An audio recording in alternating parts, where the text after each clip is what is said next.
За сайн байцгаана уу, би Crow Holders авто клубийн үүсгэн байгуулагч байна. За миний хувьд манай клубийн маань гишүүдийн төлөөлөл ирсэн байна. Манай клуб нь 2023 оноос хойш өдийг болтол тасралтгүй үйл ажиллагаа явуулж ирсэн. За ямар үйл ажиллагаа явуулдаг вөхөр манай клуб нь сайн дурын үндсэн дээр нэгдсэн клуб учраас баяр ёслолын өдрүүдэд гадагшаа чиглэсэн нийгмийн хариуцлагын арга хэмжээний зохион байгуулдаг. Жишээлбэл хүүхдийн баяр, их усгийн баяр, эмэгтэйчүүдийн баяр, Валентины баяр гэх мэтчлэн баяруудаар хүмүүсийг баярлуулах гинтийн бэлэг ярих гэх мэтчлэн юм үйл ажиллагаануудыг явуулсаар ирсэн. За мөн бид сайн улсын аян 1 2 3 гэсэн юм арга хэмжээг амжилттай зохион байгуулсан байгаа. За цаашдаа бид нар сайн улсын аян 4 5 6 гэдэг бусад энэ ажил арга хэмжээүүд бас зохион байгуулахаар төлөвлөн цаашдаа ажлыг бас төлөвлөж гисэн ингэ явж байгаа. За манай клуб нь яг одоогоор бол албан ёсны 40 гишүүнтэй.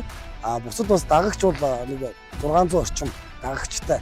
За бид 2023 онд анх байгуулагдсанаас хойш явж байгаа. 2024 онд яг Монгол улстай албан ёсны төрийн бус байгуулалт эзэм эзэмшигч нэртэйгээр бүртгүүлсэн. За одоо яг бидний энэ Crow Holders клуб маань бол эзэм эзэмшигч төрийн бус байгууллагын дэргэдэх Crow Holders авто клуб гэж явуулаараа бас бусад клубүүдээс бас онцлогтой юм аа. Бид Power Expo 2026 автофестивал бие бүрэлдэхүүнээрээ оролцож байна. За биднийг үзэж байгаа та бүхэн бас 2026 оны 5 сарын 8, 9, 10-ны өдрүүдэд 22 автоталдааны төв дээр болох Power Expo олон улсын фестивалдаа бас ирж бидний үзэж сонирхоорой, бас өөрсдөө ч гэсэндээ тэнд хамгийн гоё гэсэн машин, хамгийн гоё гэсэн ундаг дугуй, мотоцикл, сурон юу л вэ таны унж хэрэгэлдэг тээврийн хэрэгслээ бас тэр Power Expo дээр авч очих бүрэн боломжтой шүү. Ингээд бидэнтэй хамт нэгдээрэй.